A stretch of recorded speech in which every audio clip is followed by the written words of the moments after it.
So hi everyone, thank you for joining us today, and thank you, Vinnie, for speaking. I know this is your first time speaking at one of our events, and it's great to have you.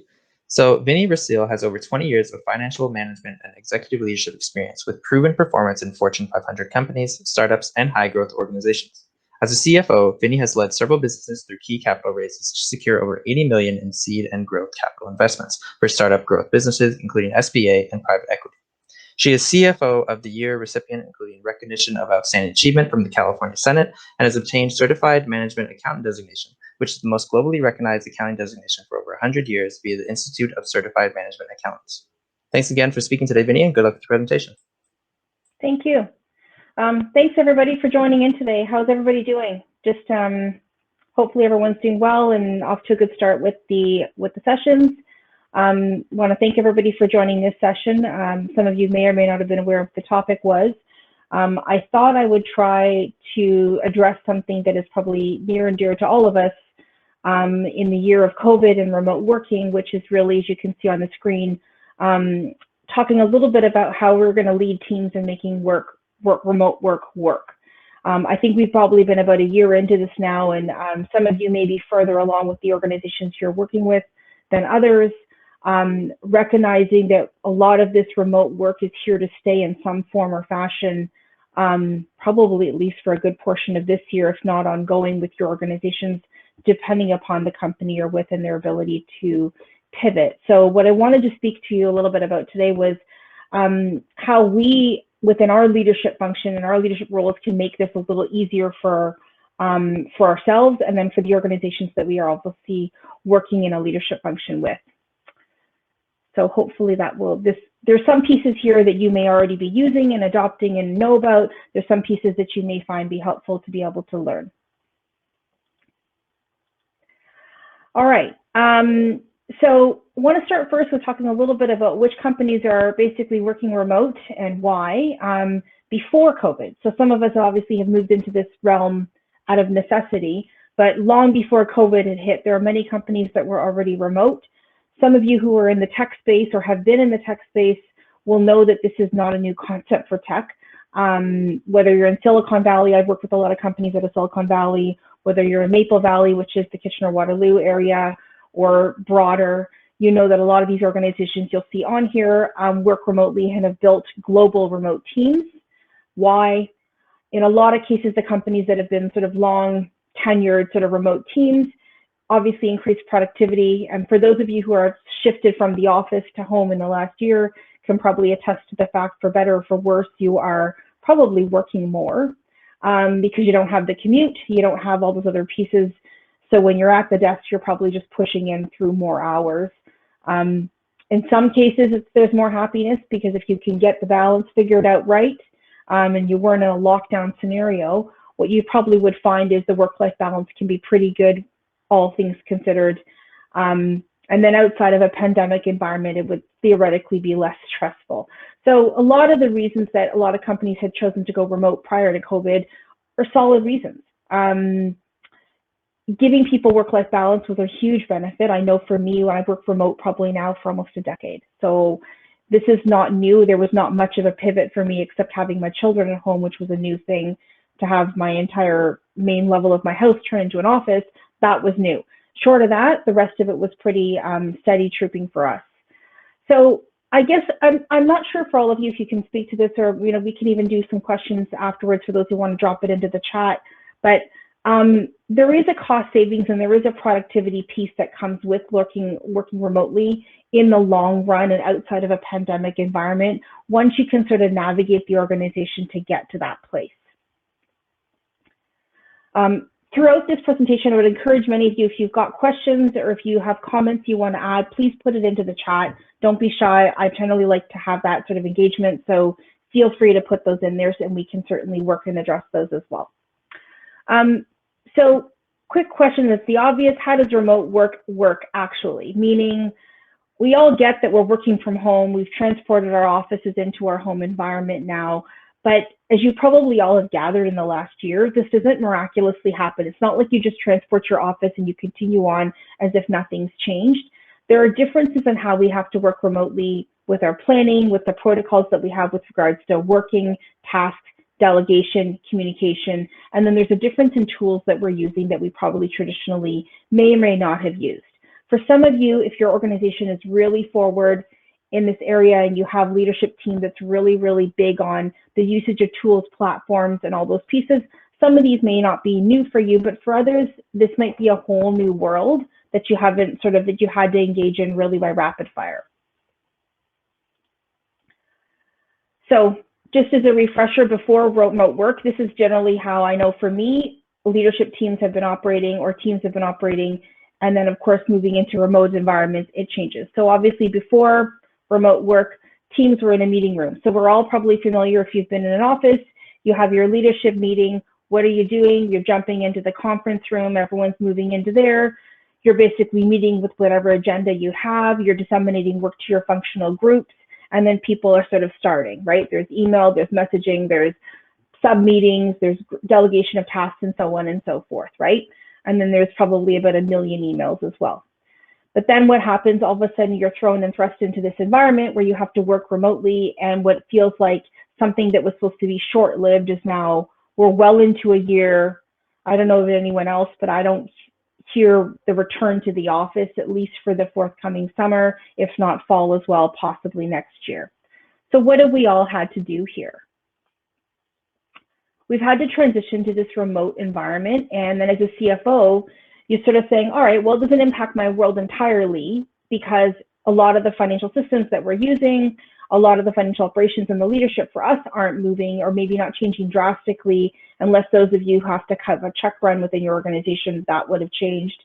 Aside from that, our work may be an easier transition, but then we watch the rest of the organization as leaders go, having to make this transition, and it's really rocky, it's really challenging. There's pieces that were unforeseen. And so I think as leaders, we have a really good opportunity here to really add some strategic value beyond what we traditionally do. Like, we're the forecasters, we're the people who raise the flag about what's going on, we're the ones that are here to mitigate risk. But beyond the cash and beyond being the experts or the subject matter experts on, you know, whatever government regulations changing today and the numbers, we have another opportunity here to lead the organization. If the other leadership members of the members of the leadership team, are struggling with this piece. So I think it's really incumbent upon us to help make this transition happen if we can, and add some value in these areas. So one of the key areas that I thought about here for me that I've experienced and also seen other CFOs within our firm do is being able to provide insight and critical support on how we make this transition successful. How do we ensure that the work effort doesn't stop or bump along through the next 2 years because we've moved to a remote environment? So we want to help make that transition and push that along, really for the sake of the business longevity and the business as well, and its stability. Most advisors, obviously, I'm sure many of you were probably familiar with when COVID first started happening. We would probably get, at least I found I did, I would get this influx and flood of articles, LinkedIn feeds, messages, email articles, webinars, and on and so forth. And all of them were focused on the COVID benefits, the COVID regulations, the implications of tax, all of which are super important things. I felt like I was in a bit of information overload, but then one of the pieces I didn't see was happening was, how are we moving the work and moving that to an online platform? How are we leading that transition? How are we actually putting that into action to keep the business moving forward and keep the business on track? I know, I think for me, what I had to step back and sort of say when we were talking amongst the leadership team of the clients that I've had was, how are we going to action this and how are we going to support this? Because we're the ones that are setting the tone. We're the ones that are helping guide our team navigate these uncharted waters. So those are some of the questions I know I asked. I know some of my colleagues asked. I know I've dealt with it and felt it within a lot of the client spaces that I've been working in. So one of the things that we recognized we had to do really quickly was we had to plan remote work really differently. It was no longer a matter of going up to people's desks or having some meetings in little sub-conference rooms or whatever. It was about planning for people being in a remote environment. I put up on the screen, you can see here a screenshot of one particular platform that I've used. you can use whatever tool you want, but part of what I recognized we had to do was we had to account for accountability and the delegation of tasks and work effort in some way that was organized and visible for everyone to see, and also to create some flexibility around when people worked, but also ensuring there was accountability of the work actually happening. And so one of the things we had to do was change the planning methods that we were using. We picked a platform and we basically set up company-wide communications. We set up functional teams, and within those teams, there was functional leaders that were basically managing tasks. This really helped us have full visibility on what was happening. If people were not necessarily all at their desk at the same time, you're not seeing people in the office anymore, you're not kind of waving hello. The check-ins became remote, which really also helped ensure that we knew that work was progressing forward. So I'm not sure if anyone else had experienced that or not. Maybe you can add some of your commentary again in the chat if you had. That would certainly help as well. So what else did we do? Recognize that the leadership meeting was going to change dramatically. The leadership meeting, like I said, was the conference room. We all kind of gathered in together. There were sub chats that would happen. There were off conversations in various places. All of a sudden now we've got a virtual place to do this, and we've got to use a tool. Zoom is a tool to talk. Zoom is a tool to actually remotely connect, but it is not a tool to actually plan an agenda and actionable items. So we recognized we needed a better tool other than Zoom, which is just a way to see each other's faces. I don't know about you guys, but I found, or any of you here, but I found it was a little bit sticky to figure out who was taking the leadership role and helping make progress here. In some of my client spaces, what I found is if there was a really strong senior HR person who was really progressive in the use of technology, it was easy because they took the lead. But in many cases, a lot of the mid-market level clients, or even emerging clients, like growth, startup, whatever their phase was, they just didn't have someone that was taking the reins and saying, all right, we need to get ourselves together and figure out how we're going to do this. And so I really found for myself, some of my colleagues, CFO Center, we had a huge opportunity to be able to say, all right, as a leader, what are we going to do to step in and pitch in and help beyond what we're already doing to really help ensure that the organization has a really fighting chance to continue with the strategic development of all the initiatives they've got going on, right? Because as everyone's probably figured out a year into this, the work didn't stop. Just because we moved home, the work just didn't come to a grinding halt. So one of the other pieces that I found was helpful was beyond taking a leadership role and making sure we have this, using a tool to plan these meetings, we were also trying to figure out now how are we going to measure things in a remote environment. Some of the organizations you may work with are already well along the way of producing key indicators, KPIs. Some of them I found were not there, and then not having people in person, not if you're in a manufacturing environment, not being in the production floor or around that space, they just didn't feel they had a good grasp on where things were at. This was a good time for us to say, hey, you know what, maybe we can add metrics or metric discussions within these leadership meetings while we're creating this agenda and this space to talk about items. And then the other piece, of course, was again, creating action items out of these meetings. So for some of us, I don't know about you, some of my leadership meetings are more effective than others. Some of them I find are really agenda-driven, action-driven, follow-up driven with a greater level of accountability. Others were really fluid. And when you have fluid meetings in person, it can be really great. People will still walk away and make progress. When you have these fluid meetings in a remote environment, it can turn into like an hour-and-a-half long cycle of meetings where you're like, I don't know what we came out of this with, and I feel like we just talked about the same thing last week. And so to help reduce a lot of that sort of redundancy or chaos, part of this was about ensuring that we instilled some action items. We had a method to follow up. We had a tool to use to follow up. And part of that is just about really making sure that the organization is making incremental progress, right? We're getting past the, did we get the SUs? Did we have all of our benefits? Did we get the subsidies? Whatever it is. And then, okay, we got to go back and operate the business. And are we making progress in that effort?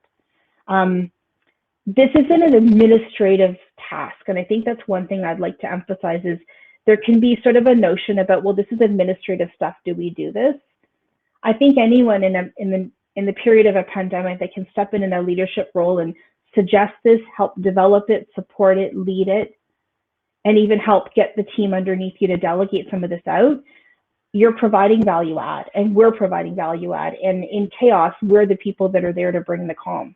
And this is, I think, something that was instrumental, at least for my clients, in really bringing the calm, right? Where I think even a year in, within the middle of lockdown, if you're in Ontario, people still need that, right? The organizations still need that. The leadership still needs that. The culture still needs that.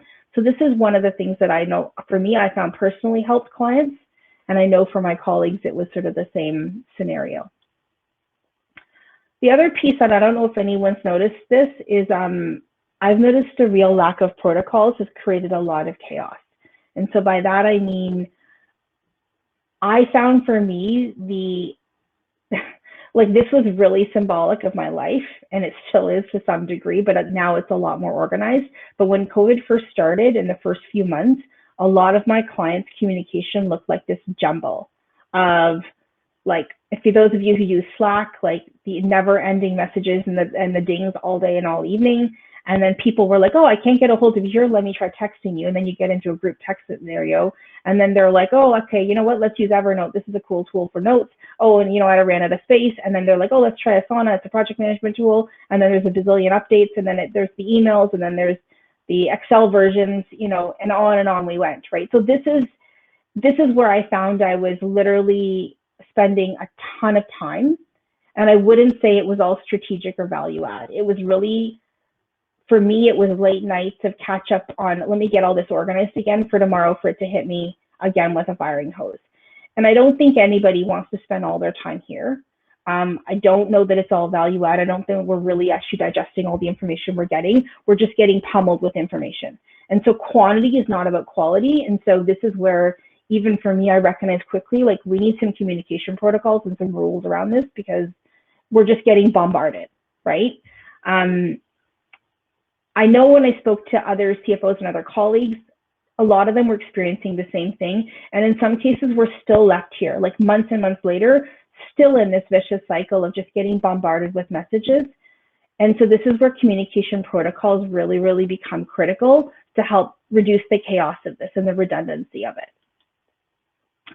So I'm going to be super transparent. I came up with this in one of my client spaces because I was literally tired of the slide previously.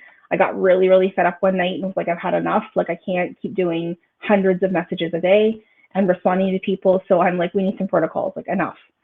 So the first one I thought about was, all right, we need company communications because people were feeling lost and uncommunicated to. So we need company communications in one place and one method of communicating. If this is something everybody should know, push it out to the entire company. If there is something that the entire leadership team should know, make sure you have a group messaging system where you say, all right, all leadership, the messages go here. Company-wide goes here. If it has to be disseminated to functional teams, that's the job of each top management or functional leader. The leadership meeting, we need a software tool, something to keep notes, to keep action items with due dates and owners to follow up on to make sure things were actually getting done. Then we recognize, all right, there's functional projects happening. There's projects within ops, there's projects within marketing, there's projects within sales. They need to have their own initiatives and action items, and they need to sub that out where everyone doesn't need to see that and be part of that. And it needs to be organized in a fashion where you understand what the progress of these things are. I'm a lover of Excel, but I recognize everyone else didn't love Excel. So we needed some sort of comprehensive tool that would help us have a view of what those are. And I'll get into those in a few minutes, but that was a big part of it.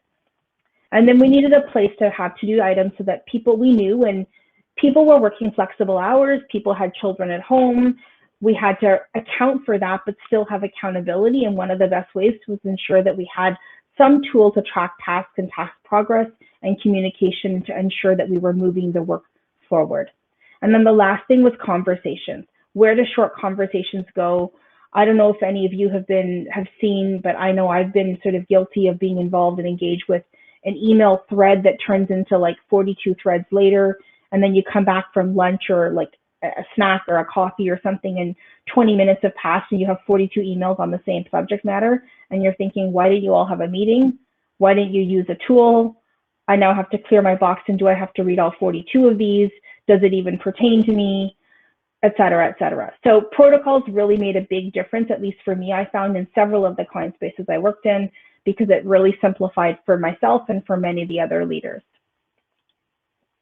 I'm not going to go into analyzing every single tool here, but a few of the tools that I've used before within various organizations. Monday, for those of you who aren't familiar, it's kind of like an easy planning tool. Trello, again, these are just my opinion from the usage I've used in these within various client sites. I found it a little bit like Solitaire, but some people loved it. It's really kind of easy. The point is you have to pick within your organization and try these out and figure out what works for your company. Asana, Basecamp. I'm a little biased. I happen to like Basecamp. I've used Asana before. Again, this is just about finding the work management tool that works for the organization you're with, and about working together as a leadership team. A, you can help drive this. B, you can also help implement and support this, and probably help make people's lives a bit easier. And then lastly, about conversations and communication. So knowing what stuff belongs in Slack and Teams, for those of you who've used that, when stuff belongs in email, when to use what tool. So I know for me, I helped as part of the communication within the organizations I was working with of when do we want to chit chat? It's quick messages in here. When do you want to meet? When do you want to train? This is a training tool, Loom, that I've used to record stuff for people remotely. And then when do you want to do actual progress on actual work effort, which I just use Basecamp, but any of the tools will do. So this really helped. I found when we could as a leadership team, when I could help drive that, and then as a leadership team, we could adopt and try to reinforce and support.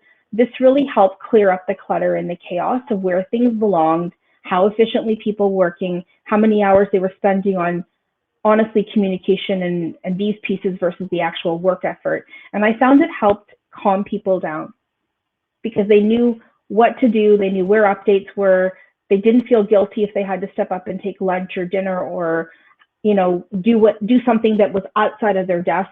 Managers stopped feeling like they had to watch over people. Are they putting in a full day? You can see that in the progress of the work effort down here. You don't need someone to be on for 12 hours a day to prove that they're working.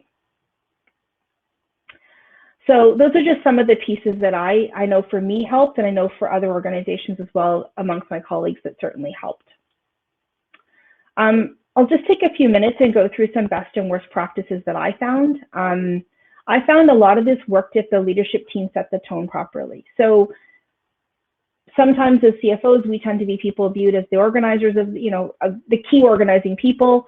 I think if we can help set the stage with the rest of the leadership team and let it work through the organization and disseminate, we're probably a lot better off. Ensure that there's training on how to use the tool so people aren't just forced into it and then having to muddle through and try to figure out how to adopt. Solicit the feedback to figure out what's working and what's not working. Follow up with people who are not adopting as quickly rather than sort of punishing them. Use it as an accountability tool, right? FaceTime of physically how often you're seeing someone in chat or on Slack is not a telltale of whether they're doing their job. Using tools and looking at the progress of actual work effort and seeing that across the organization is going to help understand as leaders whether the organization is actually making progress on their strategic objectives. If you're getting hundreds of emails, remind people to use the protocols. And then reminding people of how they benefit, right? Because we do want our team members and the organizations to not be stuck at the desk for 12 hours a day. It's not healthy for them or for the organization. So reminding them that they can actually benefit by being more productive and not necessarily having to be glued to their chair will probably help instill some adoption. And then some of the worst practices, asking everyone to use the tool and then don't doing it.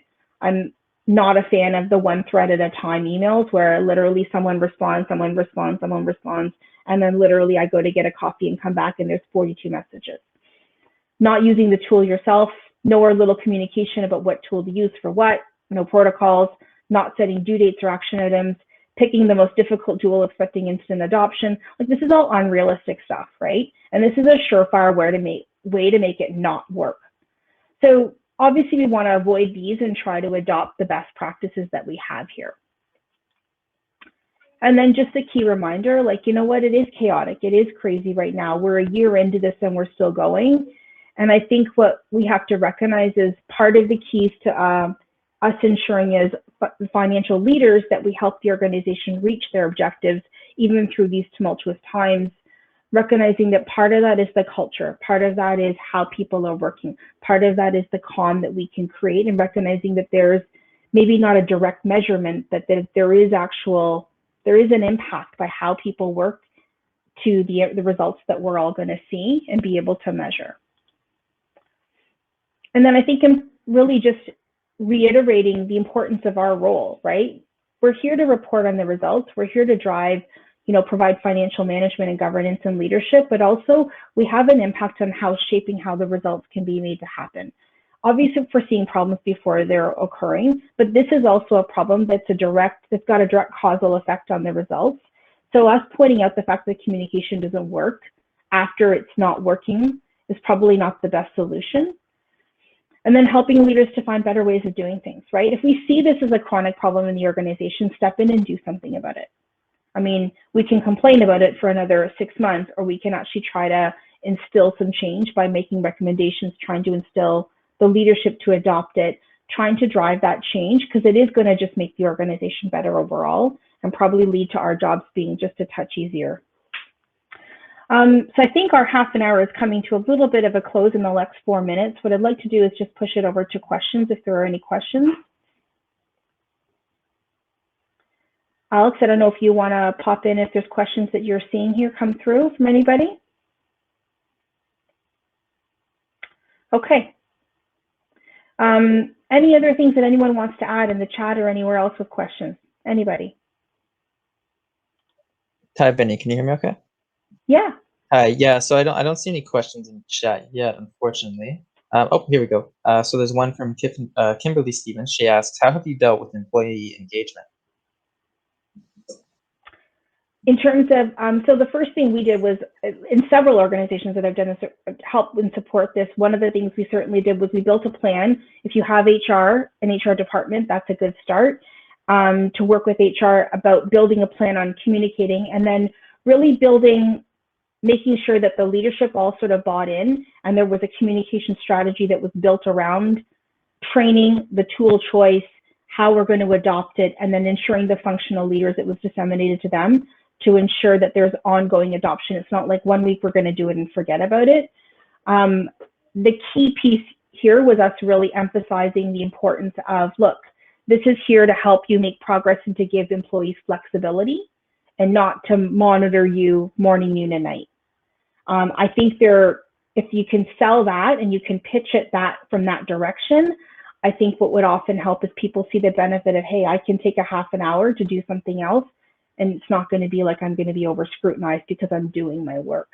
That was, I found, the biggest selling point. And then the other one was people finding that people were overwhelmed and pointing out that adopting a communication strategy or communication protocols are really going to help reduce the chaos in your day-to-day work.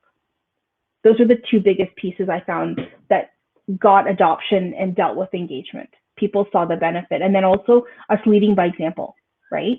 We're using the tool. We're reminding, hey, can we put this into Slack? Or hey, can you put this and put your update into whatever platform you're using, Monday or Trello or whatever, Basecamp. Reminding people to put those updates in that space as opposed to just taking it through email and getting frustrated.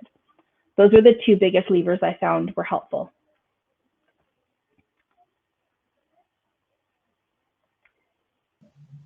Awesome, great answer. And Kimberly just says as well, thank you and a great presentation. There's a comment here from Rudy. So she says, great suggestions. I just finished reading A World Without Email by Cal Newport. He describes how we have been working within email as opposed to using tools, as you suggested, to actually do the work. We got complacent using email while the tools helped async communication. There's some pain to go back, but once done, increases effectiveness. Yeah, wholeheartedly agreed. I mean, because I'm sure all of you have experienced the email overload, right? Where you open the phone and you're like, oh my gosh, like what just happened to my inbox, right? So trying to get it out, and then really also it's the same simple thing of so-and-so put the action items in, but there you are searching through all the emails trying to find it. Having tools in place and effectively using the tools will really help give you one-shot view of what's happening in the organization, and then also what are the risks financially, right? I mean, if you're seeing people are offside on a marketing campaign or on the production side, if you're in manufacturing, you're going to know that's a heads up for me to go ask questions for what's going to happen with the month.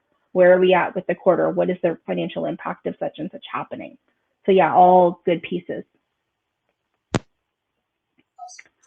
And yeah, so I think those were sort of the only questions and comments here. I just had kind of a quick question, I guess. What's the best way for people to get in touch with you if they want to follow up about your presentation or have any kind of questions or anything like that?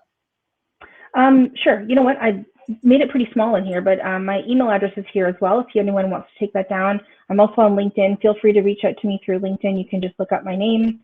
Alex, I can also leave my phone number, my coordinates anywhere else. Okay, great. Let maybe, me know where. Yeah, maybe if you want to pop them in chat just so people can write them down as well. Yeah, for sure. For Awesome. sure. I'm just going to dump them right into the chat here. Okay, great. And while you're doing that, I just want to say thanks for your presentation. It was great. Lots of interesting information, and it was great to have you today. Thank you. Thanks so much for having me. Thank you everybody for joining in and for your questions. Greatly appreciate that. And I'm hopeful that some of these tools, if you can pick up and adopt in your organizations, are going to help you. Awesome. Thanks again, Vinnie. Thank you, everybody. Have a great day. Thanks. Bye.